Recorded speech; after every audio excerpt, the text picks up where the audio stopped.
Olá pessoal, bem-vindos à Academia do Felpudo, o lugar onde você vai aprender tudo sobre o desenvolvimento de jogos de videogame, celulares e internet. Eu sou o Tito Petri, sou programador e professor, e esse é o meu mascotinho, o Felpudo, um personagem brasileiro criado para ensinar tudo sobre programação e computação gráfica. Aqui na Academia do Felpudo, nós vamos aprender a criar games para computadores e celulares, aplicativos e realidade virtual. Mas nós não vamos apenas conhecer a parte da programação, dos algoritmos e das linhas de código. Vamos também aprender como são feitas as ilustrações e desenhos animados, modelagem e animação 3D. Durante as aulas, o Felpudo vai aparecer em diversos estilos. Ele pode aparecer desenhado no lápis, no formato colorido, ou criado por pixels. Ele pode ser um modelo tridimensional ou uma ilustração com bastante detalhamento. Essas diferentes formas do Felpudo servem para nos mostrar os diferentes estilos e categorias de desenvolvimento e criação dos gráficos e artes que vamos utilizar nos nossos games e aplicativos. E essa aqui é a turma do Felpudo, a namoradinha do Felpudo, a fofura, e os inimigos que estão sempre atrapalhando, bagunçando e esculhambando o nosso código. Então nós vamos encontrar esses personagens em diversas formas e diversos momentos durante o desenvolvimento das nossas aulas. Na Academia do Felpudo, qualquer pessoa pode aprender a criar seus próprios jogos, aplicativos para celulares e colocar em prática a sua grande ideia e sonho. Então vamos lá, temos muito trabalho a ser feito. Vamos trabalhar! Você sabe o que são sistemas operacionais? O sistema operacional, ele é basicamente o programa que reúne o pacote de aplicativos ou o pacote de outros programas dentro dele. Se você observar, cada máquina, cada aparelho, cada dispositivo, cada computador, cada celular, ele tem o sistema operacional. É como se fosse o programa mãe, que vai ter os outros programas rodando dentro dele. Hoje, os sistemas operacionais mais populares do mundo são na versão desktop, que são os computadores de mesa, né? Os computadores que você tem em casa, os notebooks. São essas três aqui, que são o macOS, que você vai encontrar nos computadores da Apple, o Windows, que a maioria dos computadores domésticos e PCs utilizam, né? E o Linux, que é também um sistema operacional gratuito de código aberto. Se você quiser, você consegue acessar tudo do projeto do Linux, modificar tudo, porque é um projeto open source e o sistema também é aberto, ele não é pago. O da Apple você precisaria ter um computador da Apple e o Windows você precisaria comprar uma licença nele para rodar no seu computador, né? A Samsung faz o notebook, mas o Windows quem faz é a Microsoft, né? Quando você tem um celular, hoje os celulares mais populares que a gente encontra são o iOS, que são os celulares da Apple, né? Os iPhone, o iPad, qualquer um desses aparelhos vai rodar com o sistema iOS. O Android é um sistema do Google, ele tem algumas partes dele abertas, né? Para os desenvolvedores, os fabricantes dos aparelhos, inclusive, modificarem o sistema, né? Ao contrário do iOS, por isso que o Android você encontra algumas diferenças, né, de um celular para o outro, de um tablet para o outro. Existem diferentes sistemas operacionais. Quando você vai desenvolver uma aplicação, um game, algumas vezes você precisa estar em determinado sistema operacional. Existem programas que só funcionam em algum determinado sistema, por exemplo, o 3D Studio Max, que é um programa de modelagem e animação, ele só funcionaria no Windows. Se você fosse fazer um aplicativo para o iOS, por exemplo, quero fazer um aplicativo para o iPhone, então se prepara que você vai ter que estar ligado aí no sistema operacional da Apple também, né, no macOS. Existem algumas pequenas diferenças, vocês não precisam conhecer a fundo todos os sistemas operacionais, mas eu recomendo que vocês tenham pelo menos um contato com cada um desses sistemas, tanto dos desktop quanto dos celulares, né? É legal a gente conhecer, é legal a gente entender um pouco quais são as diferenças para a gente estar familiarizado com o ambiente, porque é óbvio, se você for desenvolver um aplicativo ou um game para o iPhone, você tem que pelo menos estar conhecendo aí como que é um iPhone, tendo um pouco da experiência de um usuário desse aparelho. Esse é o primeiro conceito que você tem que ter na sua cabeça, que são os sistemas operacionais. É Windows, é Mac, é iOS, é Android? Qual ambiente você vai estar trabalhando? O que seria a arquitetura dos computadores? A gente precisa entender pelo menos um pouco como o computador funciona. Você sabe qual que é a diferença da memória RAM para o processador, por exemplo? Ou você sabe qual que é a diferença do HD para a memória RAM ou para o processador? Cada peça do computador, ela serve para alguma coisa. Então, se você for desenvolver aplicações, games, animações, é legal você entender bem esse conceito. Eu sempre entendo que o computador, ele é como se fosse uma pessoa trabalhando. Então imagina uma pessoa na frente de uma mesa e essa pessoa está trabalhando ali com papéis, documentos, objetos, e esses objetos eles estão guardados num armário. Eu vou exemplificar, vou ilustrar isso aqui por esses 3 objetos. A pessoa, que é o cérebro da operação. O cérebro do nosso computador é o processador. Hoje os computadores, em média, eles têm um i5, um i7, né? A Intel, que é a grande fabricante de processadores de computadores do mundo, né, que fabrica esses caras aí. O processador, ele é o único cara do computador que pensa. Ele é a única peça do computador que tem raciocínio lógico, que consegue executar operações matemáticas. A velocidade de processamento seria a velocidade de raciocínio da pessoa, a velocidade de executar cálculos, executar tarefas. Então você pode pensar que o seu processador, o seu Pentium, o seu i7 do seu computador é o cérebro do computador. Imagina que essa pessoa está trabalhando sobre uma mesa e os arquivos que ela está usando, os documentos que ela está acessando, eles estão no armário. A mesa, ela é como se fosse a nossa memória RAM e o armário é como se fosse o HD, ou a memória rígida, né? O hard disk ou o disco rígido. Como que funciona? O processador é muito lento ele ir até o armário cada vez que ele precisa de alguma coisa, e até o HD, porque o HD ele é muito grande, ele cabe muita coisa lá dentro, é difícil de você procurar, e não é sempre que você precisa de todas as coisas que estão no armário. A memória RAM, ela serve para você expor os dados antes do processador trabalhar. Então a mesa, a gente pode falar que é a memória RAM. A mesa, assim, se você tiver uma mesa grandona, você vai conseguir manipular muitos objetos, muitos documentos sobre a mesa. Essa peça aqui, a memória RAM no computador, ela não representa velocidade no seu computador. Tá legal? Não quer dizer que as coisas vão acontecer mais rápido se você tiver mais memória. Quer dizer que você vai ter mais espaço para abrir esses arquivos, para abrir esses documentos. Então, por exemplo, se você tiver muita memória RAM no computador, né? Hoje os computadores em média, eles têm aí 2 GB, 4 GB, 8 ou 16 GB de memória RAM, né? Tá mais ou menos nessa faixa. Quanto mais você aumenta a memória RAM, quer dizer que você aumenta o espaço para você abrir arquivos e documentos e programas no seu computador. Não quer dizer que as coisas vão funcionar mais rápido, que os processos vão funcionar mais rápido. Então, quando você tem mais memória RAM, quer dizer que você pode deixar um monte de janela aberta, a internet, o vídeo tocando, o game rolando, mas não quer dizer que as coisas vão ficar mais rápido, porque a memória RAM é simplesmente quando você pega o arquivo do armário e expõe ele ali para o processador estar trabalhando. E por último, o HD, que é o armário, vocês já devem ter entendido, é o lugar onde você vai guardar as coisas. Hoje você vai comprar um computador e você vai ver que ele vai ter em média aí 500 GB ou 1 TB, né, que são 1000 GB. Isso representa o tamanho do armário só, o tanto de arquivo que você vai conseguir guardar nesse armário. Então, a partir de agora, quando vocês forem montar um computador, forem comprar um computador, tentem entender isso. Eu preciso de um computador que tem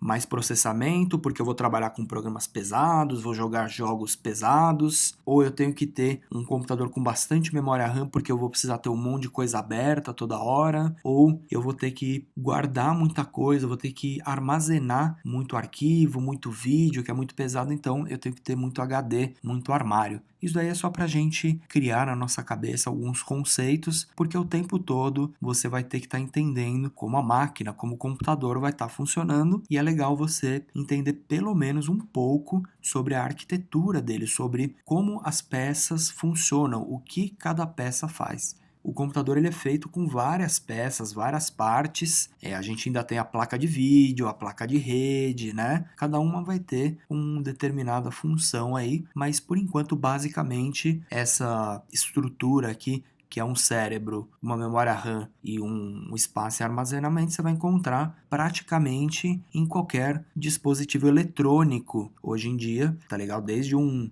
microcontrolador para você fazer robôs, ou um celular que você usa aí na sua mão, ou um smartwatch, qualquer coisa que seja um computador que pense, que tem aplicações rodando, que tenha um cérebro executando tarefas, precisa dessas 3 estruturas aqui. Na aula anterior, eu usei algumas palavrinhas aí que talvez alguns não tenham entendido muito bem, e essas palavrinhas foram megabytes, gigabytes, terabytes, né? 1 tera, 500 giga. E aí, mais um termo que a gente tem que entender são as unidades de medidas dos dados. A gente tem o nosso armário lá, a nossa memória, a nossa mesa, tá bom, mas qual o tamanho das coisas? Qual o tamanho dos arquivos que vão caber nesse armário, né? Então, a gente criou-se aí uma unidade de medida. Vamos dizer assim, se você se aproximar da memória ali, do HD, vamos dizer que ela tem espaços ali dentro, vazios que você vai preenchendo. Esses espaços é como se eles fossem os bits. Criou-se aí uma escala de medidas de acordo com esses espacinhos aí. Você não tem que saber quantos espacinhos ocupa ali cada arquivo, porque é muito, tá legal? O número ele já começa muito grande. Mas existe uma unidade de medida aqui, básica, vamos dizer assim, que é o byte. Quando você estiver aí no Windows, no macOS, no sistema operacional, o menor arquivo que você vai conseguir encontrar é um arquivo que tem alguns bytes. Vamos ilustrar aí, vamos simbolizar um byte como sendo uma caixa. Um byte, assim, é um espacinho que você tem ali na memória, uma unidade de espaço ali dentro, e você consegue guardar alguma coisa. Essa alguma coisa, na verdade, é um valor, né, matemático. Então, isso representa um byte. Se você tiver 1000 caixas dessa daí, 1000 espacinhos desses, 1000 bytes é equivalente a 1 kilobyte, que é um KB. Se você criar um arquivinho de texto, um arquivo bem pequenininho aí no seu computador, você vai ver que ele vai ter alguns KBs, tá bom? 10 KB, 5 KB, 15 KB. É o arquivo mínimo, na verdade, que a gente estaria manipulando aí nos sistemas operacionais. Mas quando eu pular de 1 KB, que é um arquivinho pequenininho ali, para 1 megabyte, já são 1000 KBs, tá ligado? É 1000 vezes 1000 para você chegar em bytes. Olha o tanto que você já aumentou aqui de espaço, caixas para você guardar dados ali dentro. De 1 megabyte, para você entender, não dá nem para você guardar uma música inteira no computador. Essa escala ela cresce 1000 megabytes, você tem 1 gigabyte, e hoje o armazenamento aí dos computadores já está em 1000 gigabytes, né? Você compra um computador hoje, ele já vem com 1 tera de HD para você guardar os seus arquivos, as suas coisas aí. É isso que a gente tem que imaginar como o armazenamento dos arquivos. Cada imagem que você cria, cada foto que você coloca no computador, cada vídeo que você coloca aí, você vai estar ocupando alguns desses espacinhos aqui, você vai estar preenchendo alguns deles. Isso daí que a gente tem que ter um pouco de noção, né? Qual é o tamanho de um documento de texto, qual que é o tamanho de uma imagem, de uma foto, qual é o tamanho de um vídeo que eu vou criar, né? Por que a gente está comentando sobre isso? A gente quer desenvolver games, não é? Ou aplicativos, né?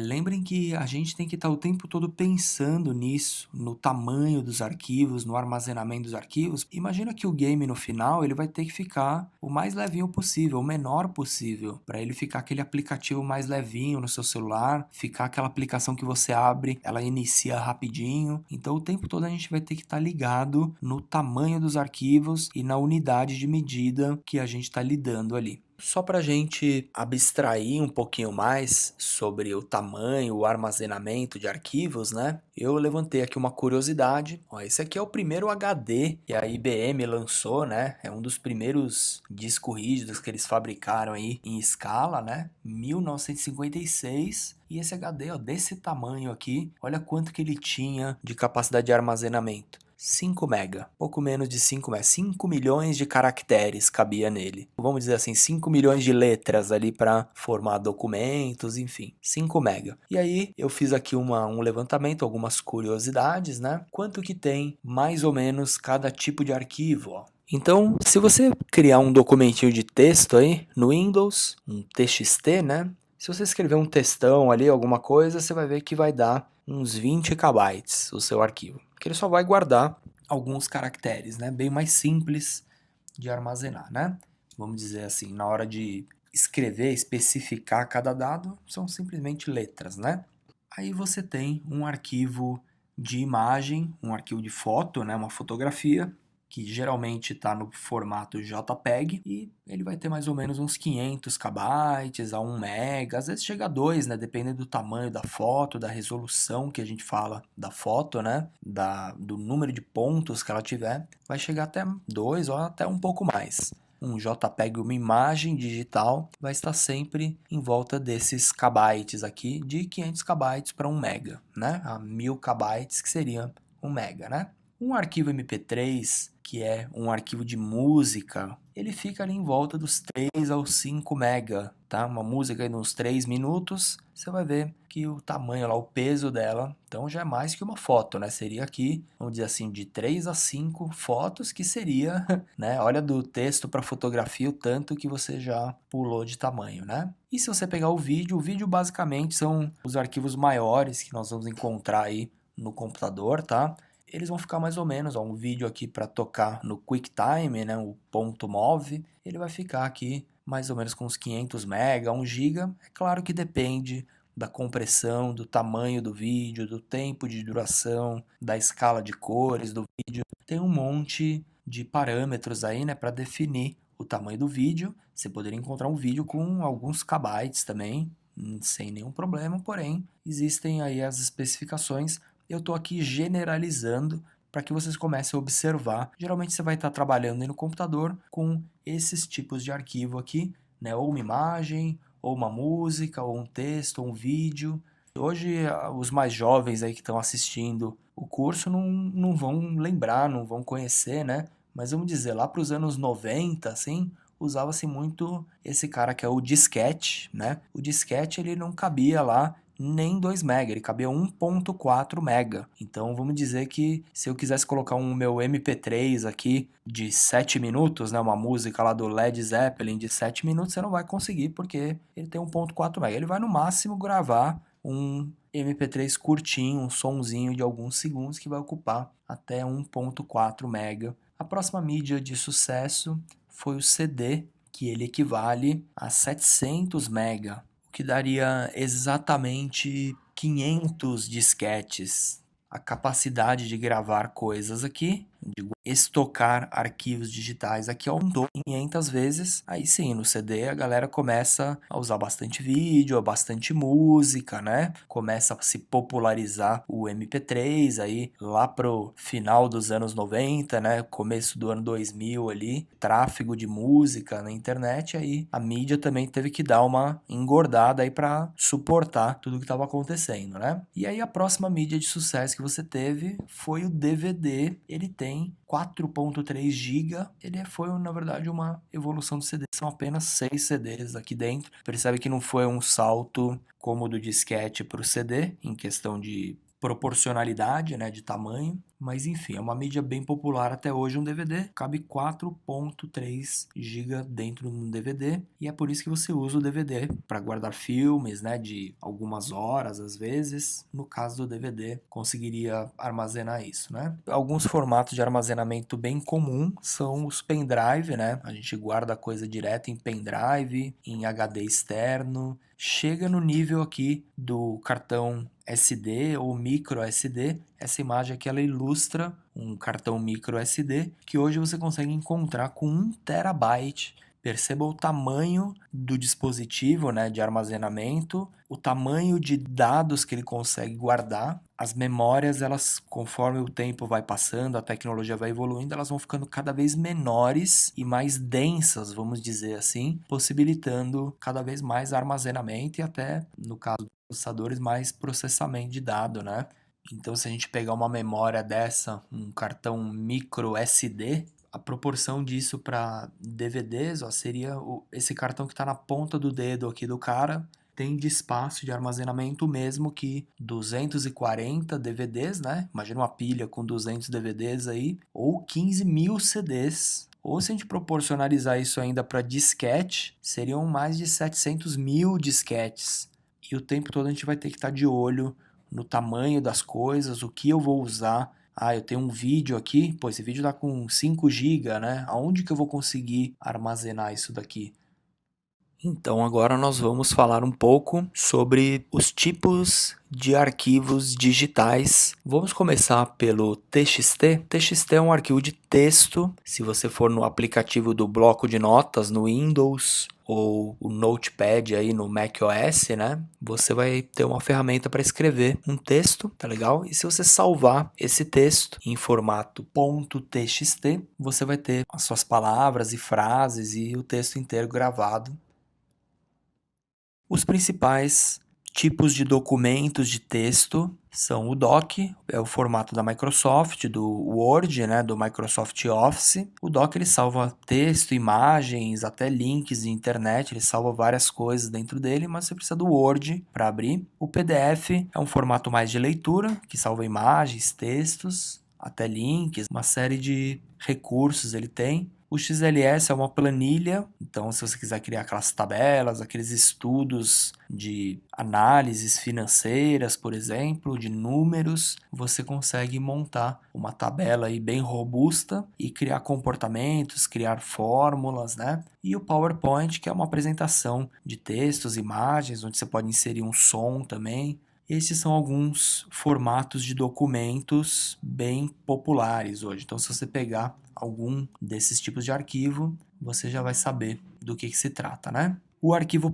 .zip, ele é uma pasta compactada. Você pode pegar alguns arquivos, ou uma pasta, ou alguns arquivos separados, e comprimir esses arquivos. Existe aqui um método que o Windows, o macOS cria para gravar, guardar esses arquivos num trecho menor de memória, num espaço menor, e aí ele gera um único arquivo. Isso aqui é um pacote, né? Se você precisar mandar vários arquivos para uma pessoa ou uma estrutura de pasta, é melhor que você mande um zip do que mandar vários arquivos soltos, né? O zip ele acaba virando um pacote único. É mais fácil de você trafegar e guardar e armazenar isso aqui. Esse arquivo exe ou DMG, eles são arquivos executáveis, tá? Geralmente quando você vai instalar um programa, você baixa do site do desenvolvedor um arquivo que ele se executa e ele copia os arquivos necessários para as pastas, para o software funcionar. Esse arquivo aqui geralmente é o nosso programa, né? Quando você vai abrir o programa, você precisa iniciar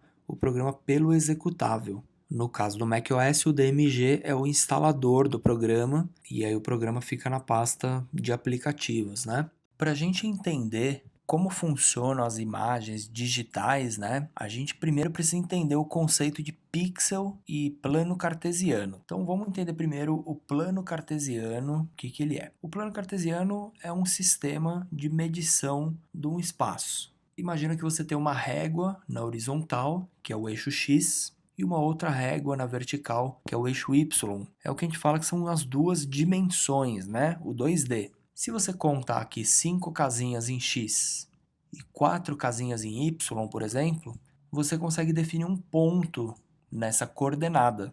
A imagem na tela do computador, na tela do celular, na sua televisão, ela é formada baseada em se criar pontos na tela, ok? Então, existe ali um cérebro, existe um computador que está jogando pontos coloridos ali na sua tela, em determinada coordenada o tempo todo, dando a impressão de uma imagem estar aparecendo ali, né? Cada um desses pontos que aparece na tela, a gente chama de pixel. Quando você fala o tamanho de uma imagem, né, quer dizer o tamanho em pixels da imagem, né? Então você pode falar que essa imagem, sei lá, ela tem 120 pixels de largura por 80 pixels de altura, por exemplo, né? Baseado nessa referência de planos, a gente pode criar um jogo, a gente pode inserir imagens num layout, você vai poder criar um site. Então, essas coordenadas elas vão existir em praticamente todo o sistema que você estiver mexendo. Quando você estiver programando uma aplicação ou um jogo, você vai ter que estar se referenciando a essas posições, a essas coordenadas o tempo todo. Essas coordenadas elas vão servir para você criar uma imagem, posicionar uma imagem, um modelo. Baseado em um valor x e y, podemos encontrar pontos no plano para obter linhas e formar polígonos. Ao estender um terceiro eixo de profundidade, o eixo z, podemos criar ligações mais complexas dos pontos para obter o que chamamos de modelos, malhas ou geometrias. Quando falamos que um desenho, filme ou jogo é 2D ou 3D, estamos apenas dizendo que ele foi desenvolvido ou funciona num ambiente com 2 ou 3 dimensões. Os softwares de 2D nos geram uma imagem, enquanto os programas de 3D nos permitem criar e deformar objetos tridimensionais, ou os modelos. Hoje em dia o mercado publicitário já usou tanto o termo 3D como propaganda que virou até um conceito meio sem sentido. Hoje temos TVs 3D, pasta de dente 3D, shampoo 3D, fora os óculos e vídeos que nos falam que é 3D, mas no fundo cada um está relacionado a um princípio e uma técnica diferente. Esses são alguns formatos de imagens, alguns dos principais formatos de imagens. O bitmap é uma imagem sem compressão. Imagina que o arquivo ele grava, ele escreve ali pixel por pixel, ponto por ponto da imagem, o valor da cor dele durante a extensão da imagem inteira. Ele grava o valor de pixel por pixel. O JPEG ele já é uma forma mais malandra de guardar o JPEG, né, ele vai abreviando trechos de cores na imagem, por isso o arquivo fica um pouco menor, porém dependendo da forma que você guardar, se você aumentar muito essa compressão, essa abreviação, ele pode perder resolução na imagem, né?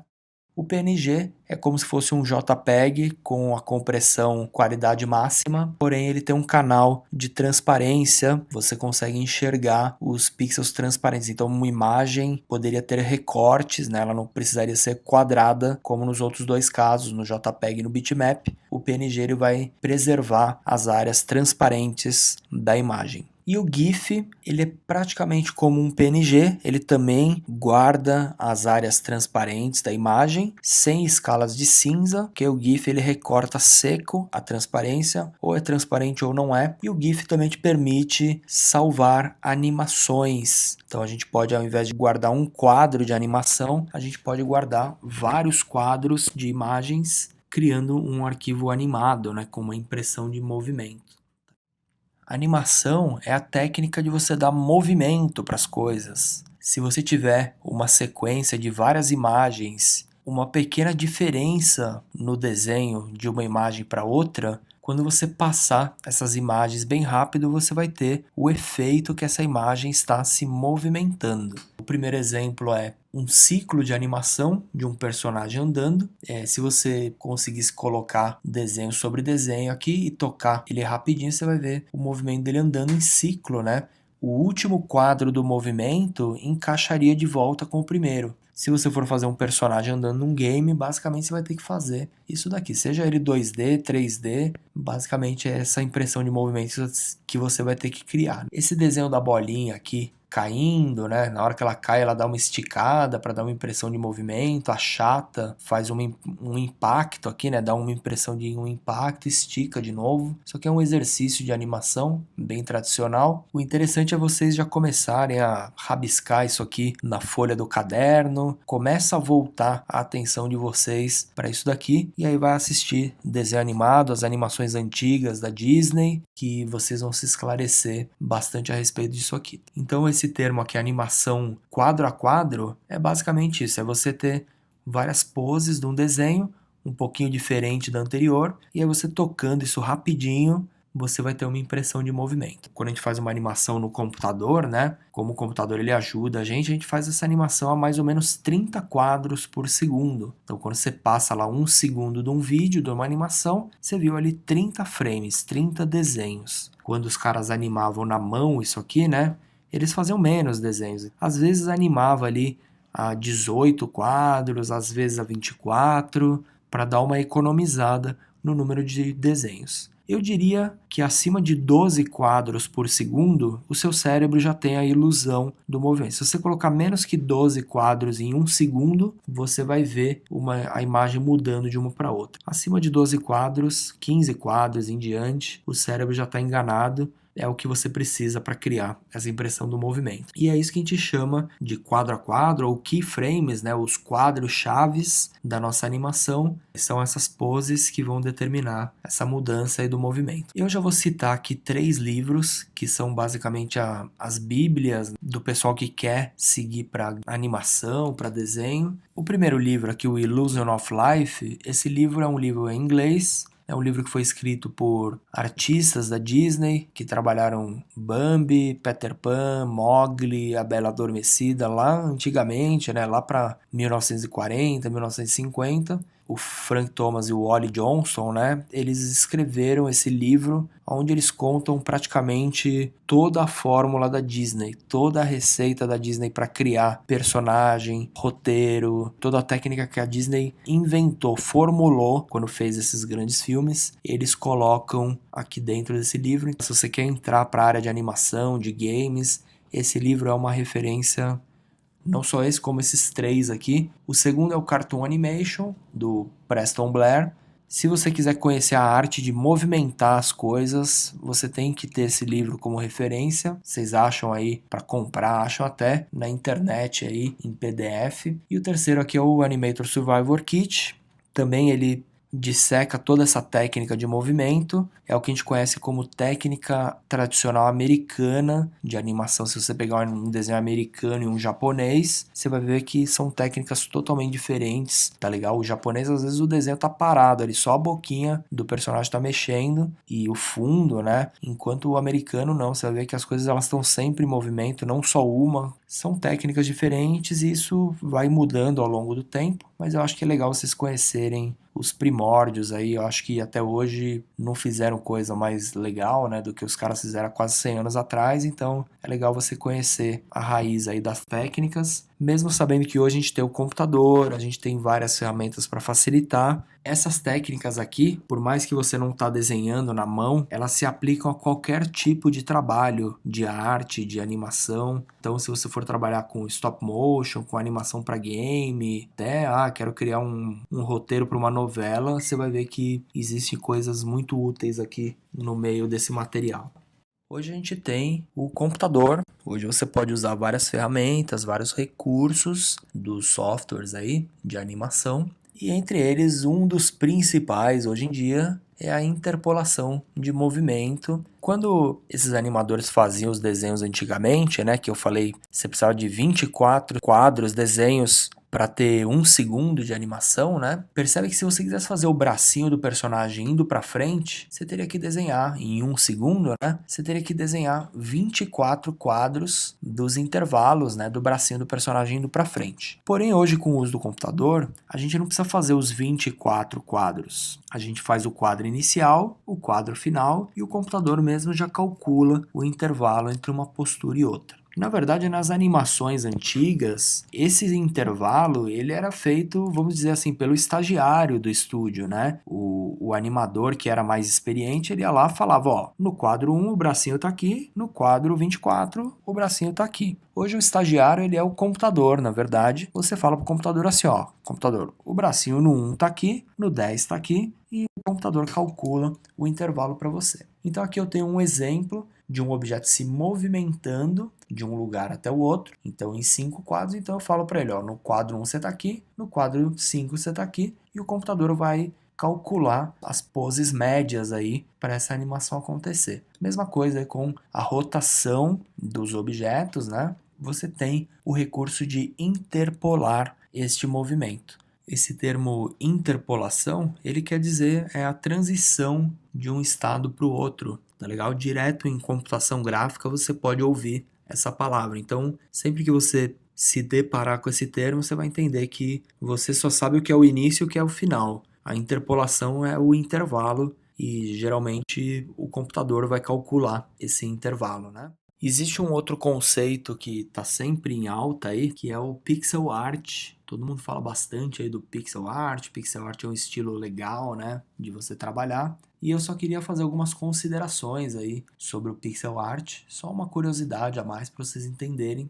Se você pegar esse jogo do Mario Bros aqui, que ele foi feito em 85, né? Esse é o Super Mario Bros pro Nintendinho, né? Você vai reparar, pessoal, que a qualidade gráfica ela é um pouco limitada, vamos dizer assim. Por quê? Porque na época você tinha determinadas memórias, né? O cartucho lá do Nintendinho só cabiam tantos kbytes, você tinha restrição de processamento do computador, um monte de coisa, né? Número de cores que ele podia executar. Então, essa imagem aqui do Mario Bros, você pode perceber que ela tem poucas cores, ela tem também poucos pixels na tela. Se você olhar até alguns gráficos são reaproveitados. Ó, o gráfico da nuvem aqui, ele é igualzinho ao gráfico do arbusto, né? Eles só mudam a cor para conseguir ocupar menos espaço em armazenamento. Você armazena lá a nuvem, vamos dizer, e na hora dela virar arbusto, você cria uma operação que converte isso aqui, mas na memória RAM direto, né? Você não precisa guardar esse gráfico do arbusto e o gráfico da nuvem, né? Percebe que esse outro jogo aqui do Mario World, né, que saiu só 5 anos depois, né,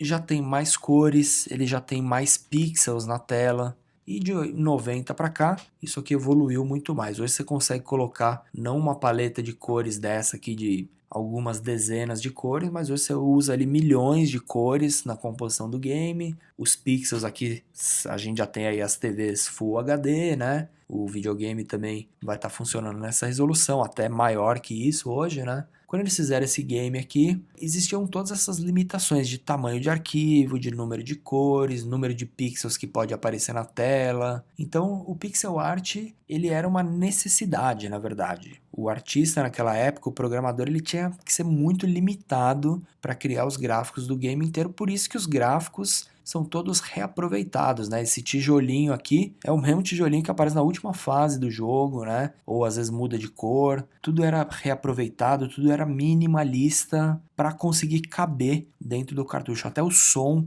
né? Aquele som que é a mesma música quase do começo ao fim do jogo. Você não tem locuções, né? Não tem ninguém falando aqui. Tudo era bem limitado, bem restrito. E daqui que nasceu o pixel art, na verdade. Hoje em dia, se você pegar um celular, aí, um iPhone, um Android, eles têm uma capacidade de processamento bem maior que um Super Nintendo, né? Um videogame nessa época, ou um computador nessa época. Porém, o estilo do pixel art ele ainda utiliza-se. Primeiro a gente teve alguns jogos que fizeram um sucesso relativamente grande, né? O Flappy Bird primeiro, que ele veio com esse estilinho Timberman, que também reaproveitou esse estilo, né, da mesma empresa. Esses games aqui, eles são pro iPhone. O iPhone é claro que não tem essa limitação, não pode só isso de cor. Ele é um estilo bem simples de se trabalhar. Você pode usar ali até um paintbrush de repente para criar o seu gráfico. Então você vai desenhar um personagem, você não precisa ter aquele desenho bem definido, né? Dá para se fazer estudos, dá para se criar aí gráficos, arte de uma maneira bem simples, né? Outra coisa que ajudou o estilo do pixel art crescer foi o sucesso aí do Minecraft, né? Ele é um outro estilo que é o que a gente chama de voxel, que ele parece um pixel em 3D, mas não é, ele é um cubinho. Toda a mecânica do jogo é baseada nesses cubinhos, né?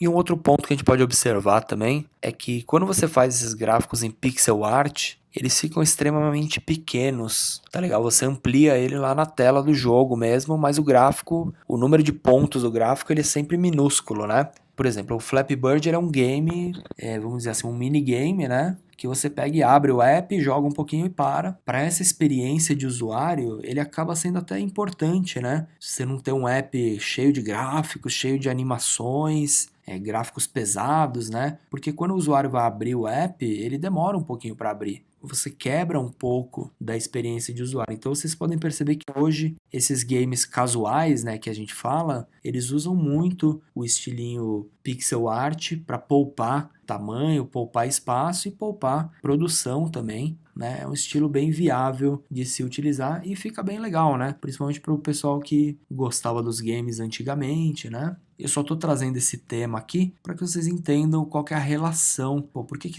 o cara fez isso aqui com uma cara de game antigo, né? Pô, será que ele não sabia fazer? Não, na verdade o pessoal usa por questão de estilo, por questão de economia. Tem vários fatores em volta disso, mas é legal a gente saber que lá atrás também não tinha outra opção. Ou você economizava ou não dava para fazer o jogo até o final, ou não cabia tudo no cartucho, ou simplesmente não funcionava o gráfico ali na hora do game, né? Quando vocês olharem um game, você fala, opa, esse game aqui, o cara usou pixel art, então ele vai abrir mais rápido, começa a notar aí a simplicidade e o porquê que ela existe. O game legal é aquele que tem gráficos poderosíssimos, né? Coisas aparecendo, animações, e às vezes não é. Às vezes essa simplicidade também aí, ela pode ajudar bastante no seu projeto e na ideia que você está querendo obter aí no final com o seu produto. Vídeo, basicamente, você vai encontrar esses 4 tipos. O MP4, que hoje é muito popular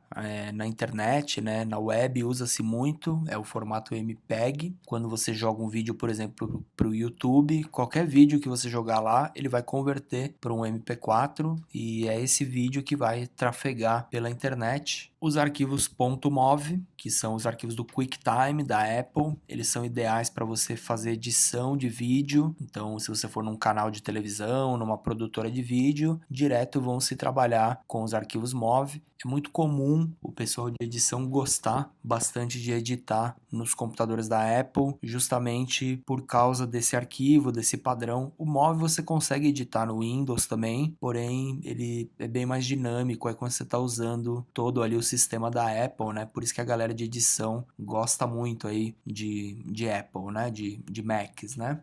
Esses dois formatos vão funcionar no Windows, tá? E o formato AVI, esse formato aí ele é bem usado para quem edita no Windows, porém ele é um pouco limitado. Não é que ele não funciona no Mac, ele funciona dependendo da compressão dele, da compactação. Não é aconselhável que você saia com um arquivo de vídeo feito no Windows e vá editar no Mac. Pode ser que surja alguma coisa. E o último formato que eu vou falar aqui é o WMV. Esse arquivo aqui você consegue ele só no Windows, né? Geralmente a galera que edita lá no Movie Maker, né, usa bastante o WMV porque ele exporta um vídeo super pequenininho, toca ali super rápido, só no Windows, tá ligado? Então ele é um formato da Microsoft. Você pode descartar isso daí para uma aplicação de celular, para um site, porque não é muito consistente utilizar esse padrão do WMV. Porém, se você quer um vídeo ali levinho para tocar no seu computador, mandar para um amigo que você sabe que está no Windows também, não tem erro. Lembra que qualquer um desses vídeos aqui, se você subir ele para o YouTube, no final ele vira um MPEG, que hoje é o formato mais popular na maioria dos dispositivos, dos celulares, iOS, Android, em todos eles você vai ver que não vai ter problema trabalhar com esses vídeos, tá? Isso aqui que eu falei é a extensão do vídeo, é o tipo de arquivo de vídeo, tá legal? Ele vai ter uma dessas extensões aqui. Nós precisamos entender também as resoluções de vídeo. O que é a resolução? É o tamanho em pixels do vídeo, é o tamanho em pontos. Antigamente, até o ano 2000, usava-se muito o padrão SD, é a definição menor. A gente fala que é Small Definition hoje, né? Então as TVs de antigamente, aquela TV de tubo, né, que tinha aquela entrada, aquela antena RF, né, ou aquelas entradas AV, essa televisão, o filme que tocava ali, ele tinha essa resolução, 720 pixels, 720 pontos de largura por 486 de altura, mas esse é um padrão que foi utilizado muito até a época do DVD. Então, se você fizer um filme em DVD, essa é a qualidade que o DVD vai estar aceitando, 720 por 480. E aí veio a TV HD, e aí quando você começa a ver esses monitores de tela plana, essas TVs de tela plana, é porque a resolução subiu, o padrão subiu, então você percebe que não chega a ser o dobro de largura, né, nem o dobro de altura, porém você tem que entender que não é o dobro de pixels, é quase 4 vezes mais o número de pixels. Isso é bem representativo quando você fala de toda uma cadeia produtiva, de satélites transmitindo essas imagens, né, isso aqui trafegando pela internet. Pensa aí no todo, como é significativo um pulo do SD para o HD, né? Você já está subindo esse tanto de pontos na imagem, todos os vídeos que você está falando, né? Que são assistidos no mundo, né? E aí, recentemente, a gente já tem até o formato Full HD. As emissoras hoje abertas, né, no Brasil, elas transmitem no padrão Full HD, que é 1920 por 1024. Que você percebe que é quase o dobro que o HD. Se um dia você for subir um vídeo para o YouTube, eu aconselho que você suba nessa resolução máxima que ele aceita, que é o Full HD. Existem até resoluções além disso aqui. Você tem ali o 4K, que a galera fala que é para cinema, né, que é 4.000 e tanto de largura, que seria o dobro, quase dessa resolução do Full HD. Que aí no caso é só aqueles filmes do Senhor dos Anéis, do Avatar que você vai ver no cinema, que são renderizados em 4K, e já se fala, já se existem produções que são feitas até em 8K, para esse padrão aí, para tudo virar 4.000 ou 8.000 pixels de largura. Isso depende da evolução da cadeia inteira, né? Das peças do computador, das bandas da internet, dos satélites, né? Existe toda essa evolução conjunta aí da tecnologia para tornar isso daí possível. Quando você estiver fazendo um vídeo ou até uma imagem mesmo, alguém vai falar, faz na resolução HD ou faz na resolução Full HD, você já vai saber que é o tamanho da medida em pixels do projeto, seja ele uma imagem ou um vídeo. Existem também os arquivos de áudio, de som, as músicas, os efeitos sonoros. Basicamente, nós vamos encontrar esses 3 tipos mais populares, que são o ponto WAV. O WAV ele é um formato mais puro de som, então geralmente se você está editando um som, se você está trabalhando com música, você vai ter que usar esse arquivo aqui enquanto estiver produzindo. O MP3 ele já é uma versão para você ouvir apenas o áudio, porque existe uma compressão no arquivo. O tamanho do arquivo fica bem menor, então esse formato ele é ideal para as músicas de internet, para trafegar arquivos pela internet, para streaming, que é o lance de você ir baixando e ouvindo a música ao mesmo tempo, né, que hoje aplicativos usam, né? O MP3 já é um formato mais para você escutar o som, não é para você estar editando, porque ele já é um arquivo comprimido. Então, se você comprimir ele de novo, você vai começar a ter perda na qualidade do som, né? Se você fica editando, exportando novamente, você pode ter uma perda na qualidade. E o arquivo OGG, que ele é um pouco diferente, ele é um arquivo um pouco mais dinâmico, ele permite ser editado, modificado em tempo real, por isso que usa muito para streaming de internet, e geralmente em aplicativos dá para se usar esse formato, ele é bem ideal. Quando a gente está desenvolvendo games e aplicativos, basicamente o que vai para dentro do seu projeto são arquivos MP3 e OGG, e se você estiver trabalhando com áudio, editando, fazendo um vídeo e quiser uma melhor qualidade nos arquivos que você está usando, você usa o MP3. Existem também vários outros formatos de áudio, você pode se deparar uma hora aí com o AAC, que é o formato da Apple, do QuickTime, o M4A, se você gravar um áudio no gravador do seu celular, você vai perceber que ele gera um áudio desse, ou os arquivos do Windows Media Audio, enfim, a maioria deles vai ser reconhecido pelos softwares de edição do Windows, do Mac, porém você não vai conseguir usar esses arquivos aí para os programas de animação, nem para as engines de desenvolvimento de games ou ferramentas de desenvolvimento de aplicativos.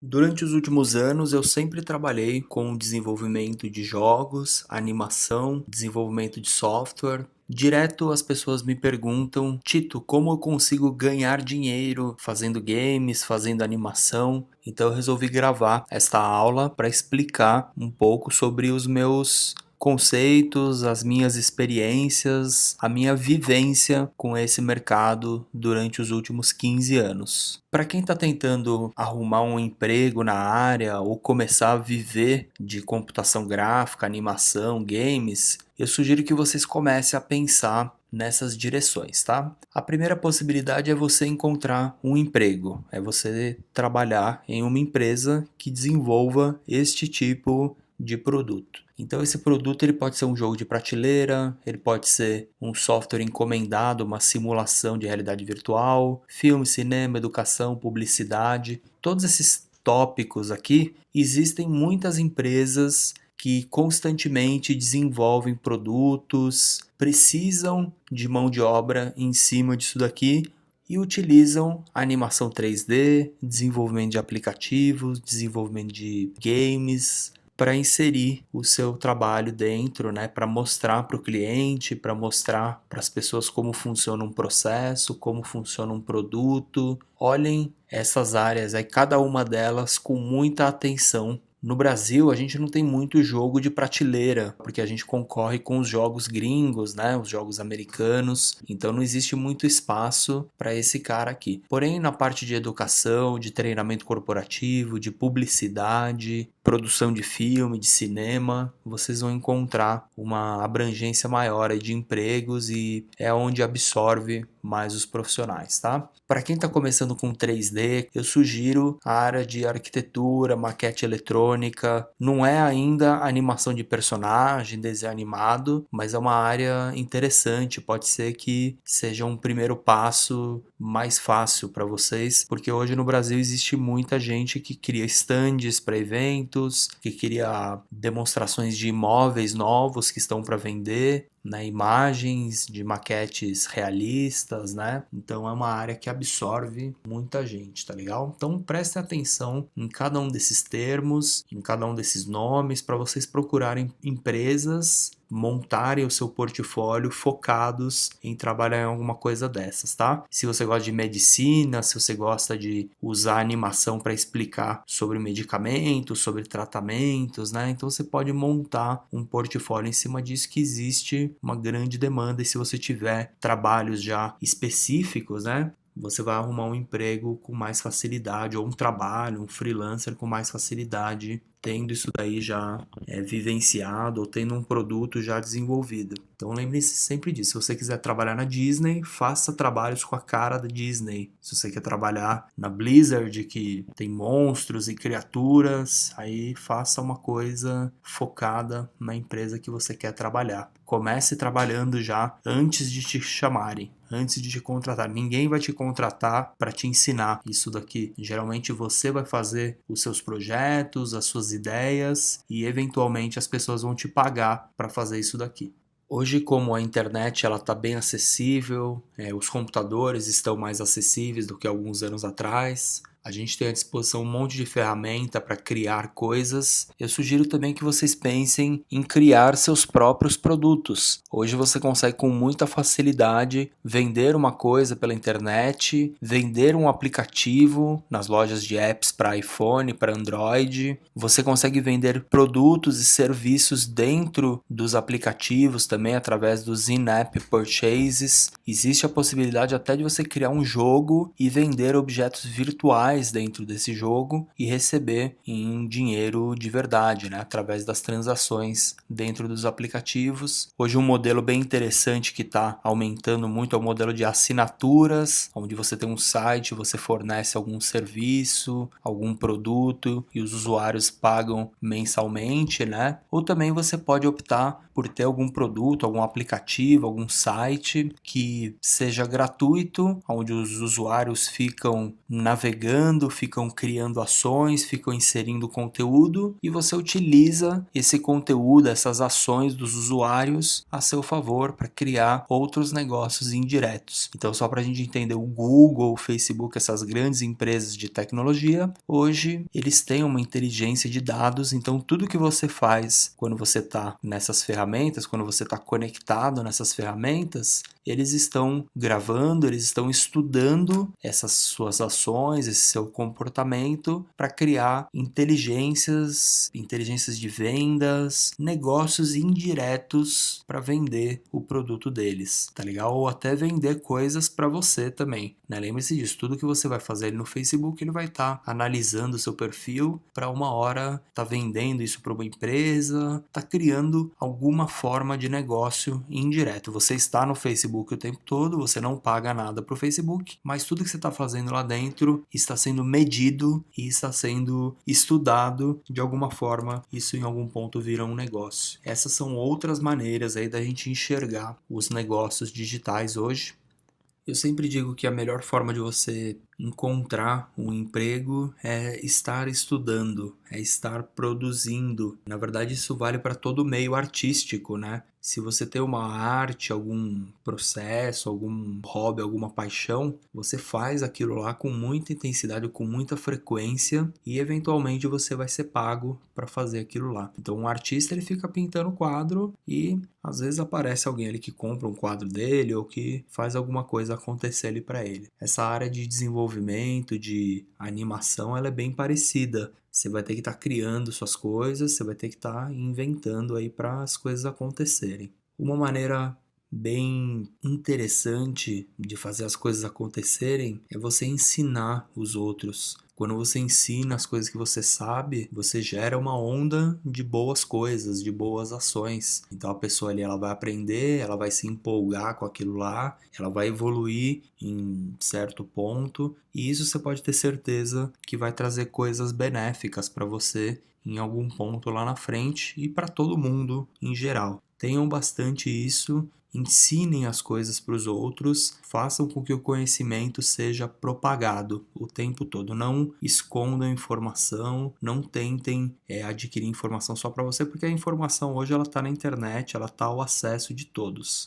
Quando você ensina as coisas para os outros, você forma a opinião dos outros, então vai ficar mais simples também das pessoas lembrarem de você para fazer um trabalho. Muitas das pessoas que aprendem comigo não seguem a mesma área que eu, elas vão para outras áreas, elas vão fazer outras coisas, mas na hora que o trabalho aparecer, muitas delas vão lembrar, porque sabem que eu sei fazer aquilo lá, na verdade. Esse que é o grande ponto. Quanto mais você ensinar para os outros, mais você vai abrir portas para você. Mas ensinem não querendo obter alguma coisa em troca, querendo obter alguma vantagem. Ensinem simplesmente pelo fato de ensinar, de melhorar a vida dos outros, das pessoas que estão ligadas a nós. E hoje existem várias maneiras interessantes de você ensinar pela internet, através das redes sociais, dos canais que existem aí. Hoje é muito simples de criar um vídeo, de fazer uma postagem. Mostrem o que vocês estão fazendo, ensinem as pessoas o caminho para chegar no que vocês estão fazendo, o que vocês estão criando. Isso daí é muito importante. Um outro caminho que existe no Brasil também, eu já trabalhei muito em projetos ligados a leis de incentivo à cultura ou de entidades que injetam dinheiro nesse tipo de projeto. Eu não conheço muito sobre esses caminhos, mas trabalhei durante muito tempo na TV Cultura e em outros estúdios de animação que sempre utilizavam de alguma forma recursos financeiros vindo da Lei Rouanet, do FINEP ou da FAPESP. Se você se interessa por leis, por ir atrás de criar projetos, né, para o governo, para entidades ligadas ao governo, você pode ir atrás desses projetos de lei. Só para vocês terem uma ideia, alguns desses órgãos colocam dinheiro a fundo perdido em projetos, né? Por exemplo, a FAPESP, o FINEP, né? O prêmio FINEP, é isso que eles fazem, é pegar o seu projeto, ver que tem potencial, põe um dinheiro para investir no seu projeto. A Lei Rouanet é uma forma um pouco diferente, onde você consegue entrar com um processo, né, no governo, e se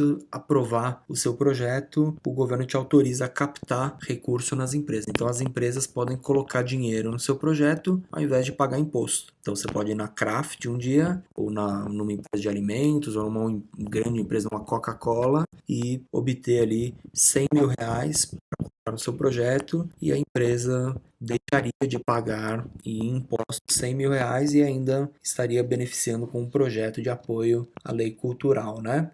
Apoio à cultura do país, né? Porém, cada um desses caminhos aqui, existe um mundo que vocês têm que conhecer, aí vai depender de cada um. Eu nunca fui a fundo nessas leis, na formatação dos projetos para colocar aqui, mas eu sei que existe o tempo todo fomentação para projetos de animação, projetos de desenvolvimento de software, de aplicativo, e o caminho é isso aqui. Pesquisem, estudem que vocês vão entender. Outra coisa que as pessoas me perguntam constantemente é quanto dinheiro eu vou ganhar, quanto custa, né? Quanto custa um aplicativo, um jogo. Eu costumo sempre dar a mesma resposta, vai depender do número de recurso que a sua aplicação vai ter, que o seu jogo vai ter. Geralmente, quando me perguntam o preço de uma aplicação para um projeto, eu vou olhar o projeto, eu vou entender quantos recursos, quantas features o aplicativo vai ter, e aí, com base nisso, eu vou especular quantas horas eu gastaria para desenvolver aquilo lá. E baseado em quantas horas eu gastaria, eu vou dar o preço para o cliente. Vamos supor, se você é um profissional que você acha que de acordo com as suas habilidades, eu conheço muito, eu entendo um monte de coisa, eu acho pelas coisas que eu conheço em volta, pelo tanto que os meus amigos, os profissionais com as mesmas habilidades que eu tenho ganham, eu acho que eu sou um profissional que eu valho R$ 10.000 por mês. Então você divide esses R$ 10.000, 8 horas de trabalho por dia, 5 dias dias por semana, você vai chegar a 1 hora de trabalho, ok? Para você chegar nesses 10 mil reais. E baseado nisso, você vai passar o preço de quanto custa desenvolver uma aplicação, uma animação, um game. Tenta entender quanto você vale, quantas habilidades você tem, qual é o valor médio de um profissional que tem essas habilidades. Eu não posso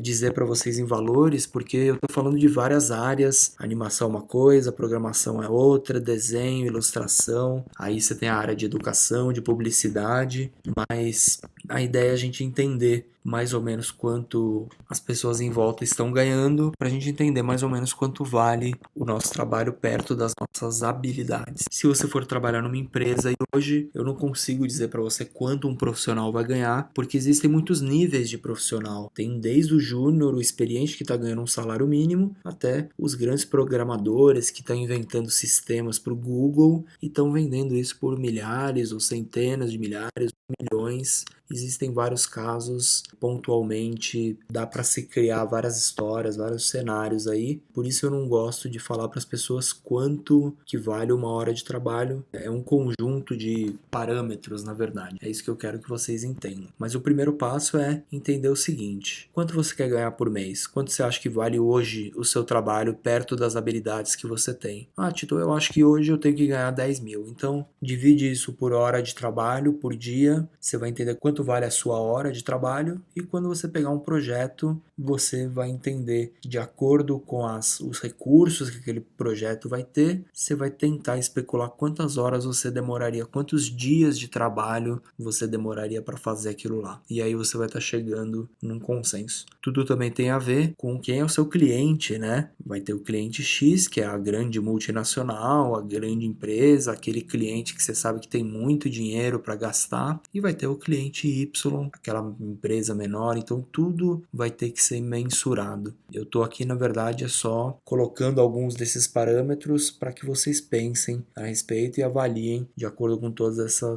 essas frentes aí.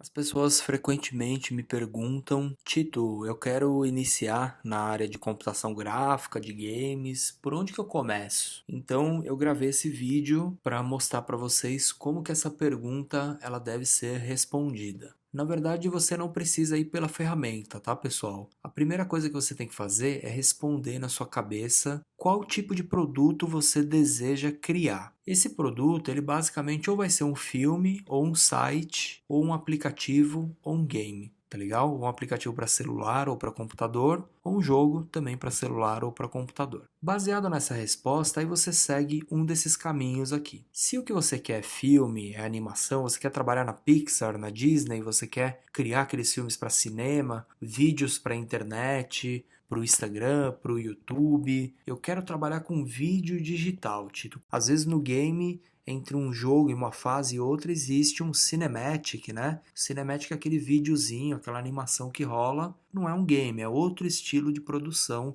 Por isso que às vezes é até mais perfeito, mais cheio de detalhes, de efeitos, né? Se você quer fazer um filme, eu aconselho que você siga por esse caminho aqui. Vai aprender pós-produção e composição de vídeo e animação no After Effects. Vai aprender Photoshop para você saber criar imagens, tratar imagens. E vai saber editar vídeo no Premiere, no Final Cut ou no Camtasia. Esses que são os softwares para trabalhar o vídeo. O After você até consegue criar um pouco de animação, trabalhar um pouco mais com objetos se movendo, animações, recortar o fundo do vídeo, né, o fundo verde. Porém, basicamente isso aqui é trabalho de composição e pós-produção e edição de vídeo.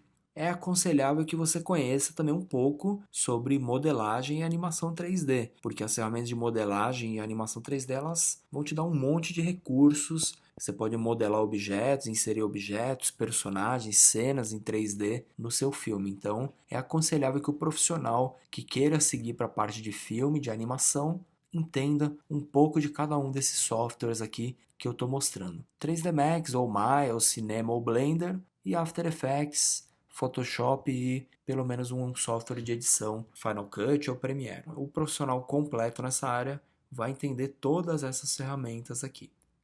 Se o que você quer é um site, é simplesmente um site de computador, uma página que vai funcionar tanto no computador quanto no celular, mas não é um aplicativo, é só um site que vai abrir legal ali no celular, né? Um site responsivo. Então vai para essas linguagens de programação aqui, HTML, CSS, JavaScript, PHP. Isso aqui é para a gente criar páginas, criar comportamentos nas páginas, fazer a programação das páginas de internet. Se você quer trabalhar com banco de dados, eu quero inserir usuários, quero cadastrar pessoas, obter dados das pessoas, criar dados relacionados, né? Então é banco de dados que você precisa aprender. Então você vem aqui para o SQL, para o Firebase, que é uma nova ferramenta do Google, que você vai conseguir integrar essas ferramentas dentro do seu site. Esse é o caminho se você quiser aprender criação e desenvolvimento de sites. Eu não coloquei aqui, mas a galera usa muito o WordPress, a plataforma WordPress, né? Que permite que você gere páginas sem precisar saber programação, né? De uma maneira bem visual, porém você fica muito atrelado à ferramenta deles. Então é uma linha de desenvolvimento que eu não uso muito, eu não sigo muito, porque eu acho legal você saber desenvolver uma página, saber o código daquela página, ter controle de tudo que você está fazendo e futuramente você quer integrar isso com uma aplicação, quer criar o seu aplicativo que funcione junto com o site, você vai ter controle, você vai ter domínio da técnica, tá? Então eu não inseri aqui o WordPress, mas a galera usa bastante para sites mais simples, coisas mais rápidas, vamos dizer. É aquele negócio rápido, porém sem muito controle. Sigam esse caminho aí se você quiser construir um site, tá?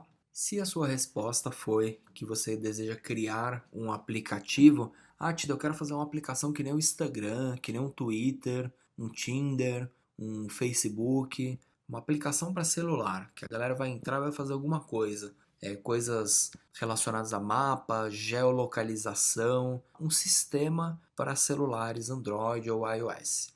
Aí eu vou falar que você tem 3 linhas de desenvolvimento aqui, pessoal. Você pode optar por uma ferramenta híbrida, é a que vai gerar a aplicação tanto para o iPhone quanto para o Android. Então você tem hoje React, Ionic, PhoneGap, Xamarin, até o Delphi gera hoje uma aplicação multiplataforma, tá? Para o iOS, Android e até às vezes outros, Windows Phone, BlackBerry, até algumas delas aqui vão criar. Só existe uma ferramenta que compila a aplicação para o iPhone, que é o Xcode. Não existe outra ferramenta no mundo a não ser o Xcode, que é da própria Apple. Então o que vai acontecer? Essas ferramentas aqui, esses softwares que geram aplicativos multiplataforma, o que eles fazem? Na verdade, eles pegam o projeto, por exemplo, o Ionic ou o Xamarin, eles pegam o projeto ali que você criou e ele transcreve esse projeto para o projeto do Xcode. A única maneira de você criar o aplicativo para o iOS é através do Xcode, mesma coisa para o Android, que é através do Android Studio ou através do Android SDK, que também é o que esses softwares aqui usam por trás. Eles, na verdade, transformam a sua aplicação numa aplicação nativa, que a gente chama ou de Android ou de Xcode. Tanto que você tem que fazer o processo 2 vezes, não é com um clique que ele gera os dois. São 2 processos, 2 configurações de ambiente diferentes, né? Se eu quiser chegar nessas ferramentas aqui no Ionic, por exemplo, e integrar uma nova ferramenta que saiu agora do Xcode, que é o ARKit, é uma ferramenta de realidade aumentada, que usa câmera, usa bibliotecas super sofisticadas para a gente criar aplicações de realidade aumentada. Se eu quiser chegar em alguma dessas ferramentas e implementar isso, eu não vou conseguir por hora, tá legal? Porque essa ferramenta é muito nova, existe muito trabalho a ser feito ainda nessa ponte. Em alguns casos, pessoal, essas ferramentas multiplataforma, híbridas, elas podem nos deixar na mão.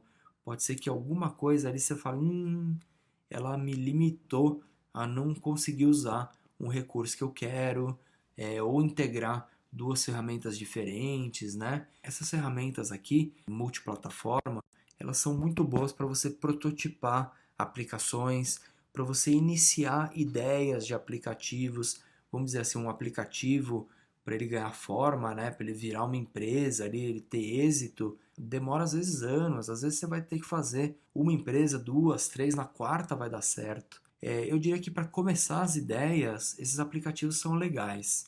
Porém, se você for muito a fundo na sua ideia, se o aplicativo ele é tipo o cérebro da sua empresa, eu diria que você vai ter que partir para uma aplicação nativa. Isso por experiência própria, pelas coisas que eu já desenvolvi, eu percebo que uma hora você vai acabar precisando do nativo, tá? Por isso que hoje eu já indico a galera direto a aprender o Xcode e o Android Studio, até porque essas ferramentas estão bem parecidas. Se você aprender uma, a forma de trabalhar, a forma de programar, os modelos que você vai usar, eles são bem parecidos. As ferramentas hoje estão bem integradas, né? Tanto um HTML quanto tudo que você faz ali na página de internet com essas linguagens nativas, elas vão se conversar sempre muito bem. Quem começa a desenvolver, eu digo, você quer uma coisa mais rápida, quer sair com aplicativo para tudo que é celular, vai lá para o híbrido, tudo bem. Mas eu vou falar, se você quiser ter controle do negócio, quiser fazer aquela aplicação levinha que compila rápido, que abre rapidinho no celular, onde você tem controle de todo o código, toda a aplicação, são esses caras aqui. Ou o Xcode, a linguagem de programação utilizada no Xcode é o Swift. A mais nova, mais recente é o Swift. Antigamente utilizava-se o Objective-C, então se você achar alguma referência aí, você já sabe que é a linguagem antiga do Xcode, a nova é o Swift. Assim como o Android Studio, ele é em Java, a programação, porém está entrando uma linguagem nova agora, que é o Kotlin. Então se vocês ouvirem esses nomes, vocês sabem que a linguagem de programação é a forma de escrever o código nessas ferramentas aqui. Cada uma dessas ferramentas híbridas vai ter a linguagem de programação delas. Se você virar para mim, Tito, mas e aí, o que eu escolho? Híbrido ou iOS e Android? Eu vou dizer com propriedade iOS e Android de cara. Eu diria que se você veio aqui aprender o iOS, você já aprendeu 70% do Android. Tá legal? É só pôr em prática ali algumas coisas, entender pequenas diferenças que rapidinho você vai estar fluente nesses dois. Se você aprendeu o híbrido, tudo bem, você vai desenvolver suas aplicações, porém, no futuro aí você vai correr o risco de ter que aprender depois esses dois caras e esse daqui não servir para mais nada. Pela experiência que eu tenho de campo, de mercado, esses meus últimos 15 anos trabalhando aí com desenvolvimento de software, esse é o meu parecer. E por último, se o que você respondeu é que você deseja desenvolver um game, vamos a estas possibilidades. O seu game ele pode ser 2D ou 3D, ou hoje com os novos ambientes de realidade virtual, ele pode ser um game VR também para aqueles óculos, ou um game em realidade aumentada. Se for em 3D o seu jogo, eu já digo que você tem que cair para Unity.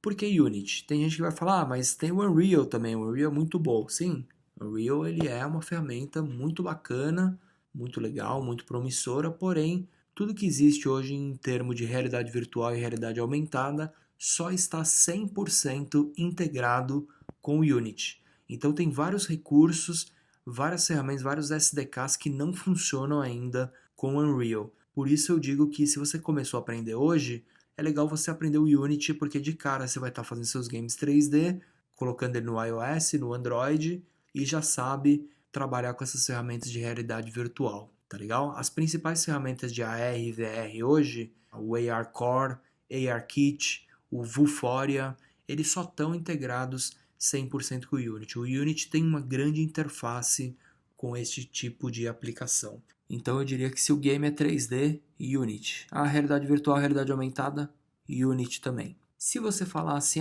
Tito, eu quero um game 2D, aí eu já iria para algumas direções diferentes. Eu perguntaria o seguinte, esse game é só para iOS? Porque tem muita gente que faz jogo só para iOS, porque o público de iOS é o público que compra game, que gasta dinheiro com games, com itens dentro dos games. Se a sua intenção é fazer um jogo só de iOS para vender, eu diria que o mais interessante é você usar o Xcode, o Swift e essas engines de game, o SpriteKit e o SceneKit. Só para vocês entenderem a diferença, SpriteKit é o engine de game 2D do Xcode, do Swift da Apple, a engine oficial de games da Apple. O SceneKit também é a engine oficial da Apple, só que o SceneKit é 3D. Pô, mas aí o 3D não é aqui nesse outro item do seu fluxograma, Tito? Sim. Porém, se você aprender o SpriteKit, o Swift, o Xcode, fica muito fácil você aprender o CineKit e muito fácil de você aprender o ARKit, que é a integração disso tudo com a realidade aumentada. Então esse é um caminho,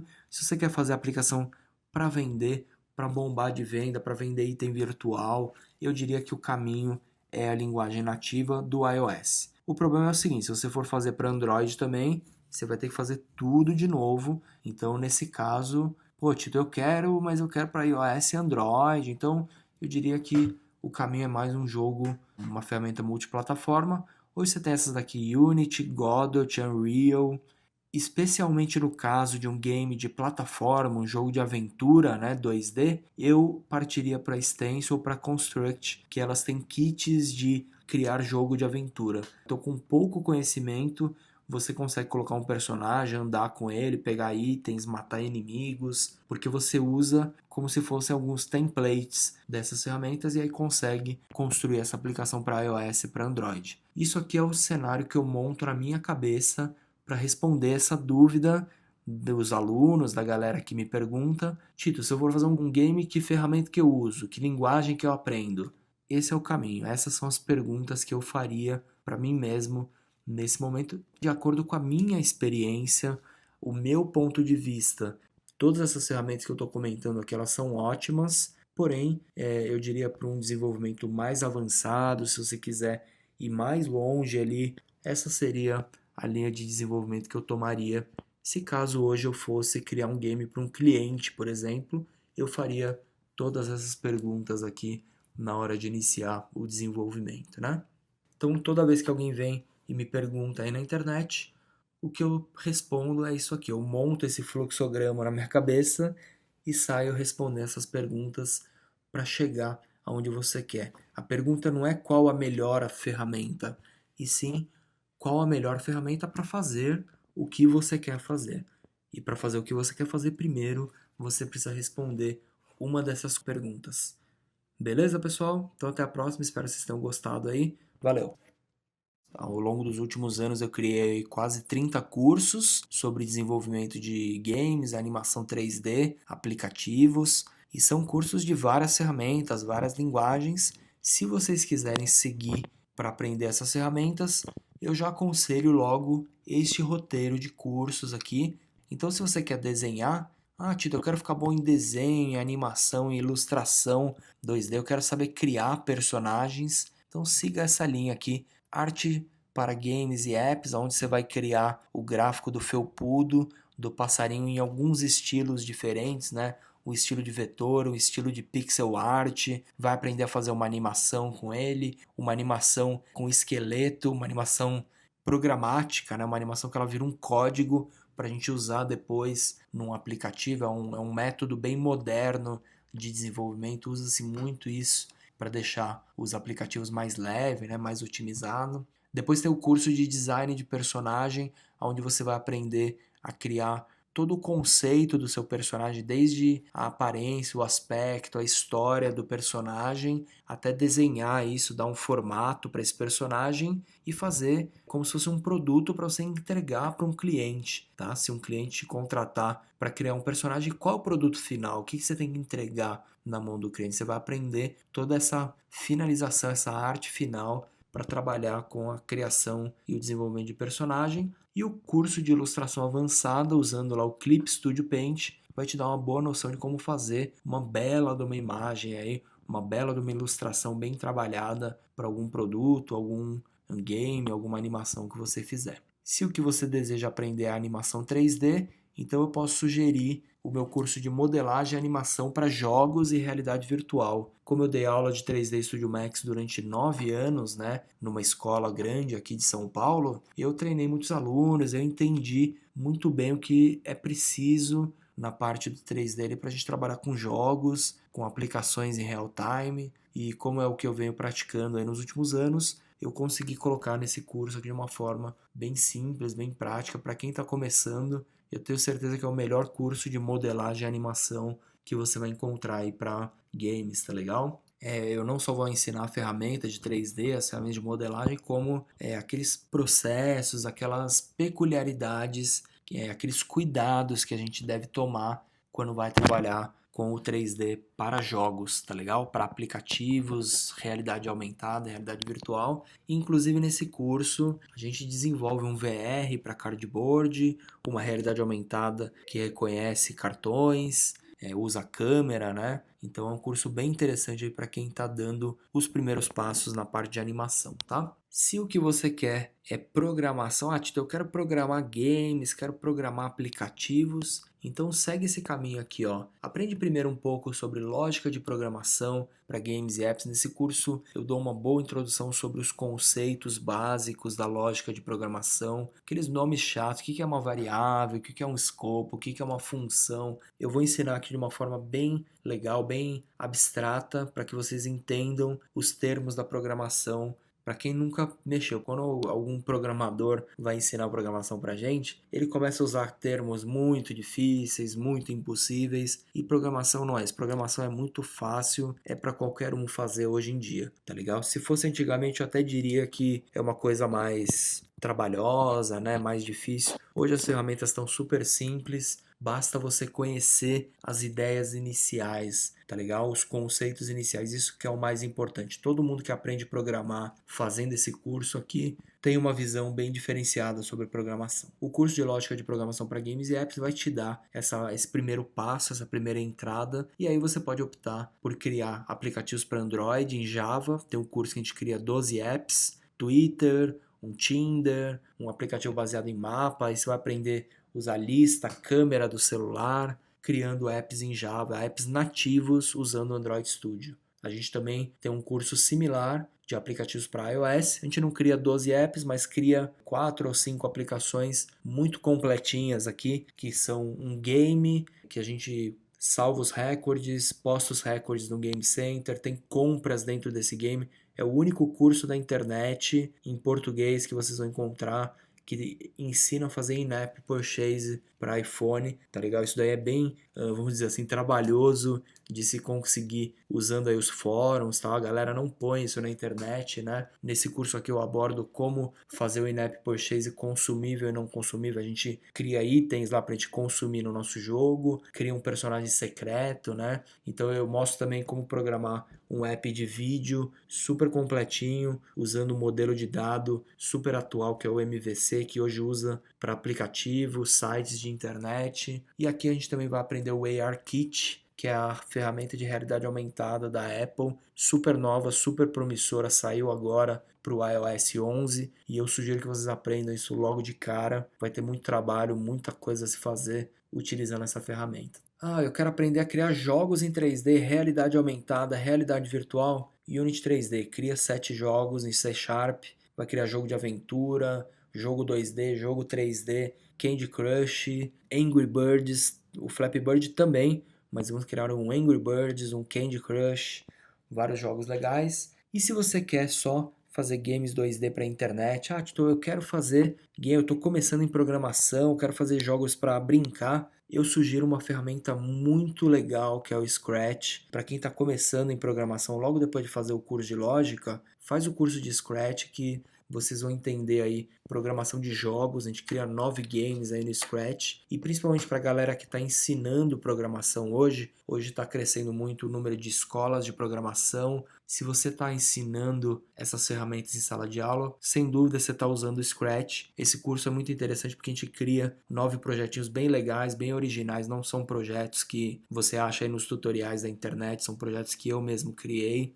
É de uma maneira bem diferenciada para a gente aprender o Scratch. Então você que está ensinando aí as crianças, ensinando programação, para você esse curso vai ser bem legal, tanto de lógica de programação quanto o curso de Scratch. E para você que está virando desenvolvedor, você quer criar seus apps, você quer criar os seus produtos, verifiquem esses 3 aqui. Criar aplicativo em Android Studio com Java, em Xcode com Swift para o iPhone e jogos 3D e 2D com Unity, que aí você vai aprender lá também realidade aumentada, realidade virtual, vai ficar com bastante conhecimentos aí nesse tipo de desenvolvimento. Tá legal, pessoal? Então nesse vídeo aqui eu vou deixar um link para que vocês acessem todos esses cursos aqui com um cupom de desconto. Aproveitem aí, os cursos eles estão numa faixa super acessível. Se vocês adquirirem todos esses cursos aqui, eu garanto que vocês têm material aí para ficar meses estudando. Eu não digo que você vai sentar e fazer em alguns dias esses cursos. Cada curso desses aqui vai demorar uma semana, 2 ou até mais para você assistir às aulas, instalar os programas e desenvolver os projetos propostos, tá? Então eu garanto para vocês que aqui tem basicamente uma faculdade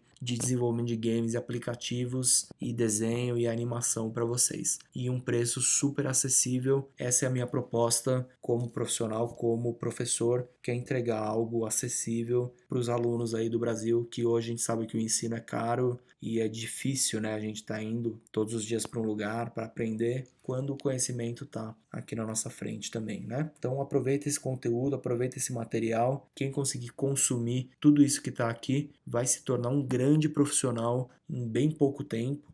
E eu tenho certeza que com o conhecimento que tem aqui, vocês vão conseguir criar produtos top, produtos usando as tecnologias top que existem hoje no mercado. Perceba que eu ensino vocês a criar o produto do zero, desde o conceito, desde as ideias até a publicação. Todos esses cursos aqui de aplicativos eu ensino vocês a construírem a aplicação para o iOS, para o Android e publicar essas aplicações nas lojas para que futuramente vocês tenham um produto digital nas mãos, tá legal? Então essa é a proposta, essa é a minha ideia. Espero que vocês curtam. Um abraço para todos, até a próxima. Valeu!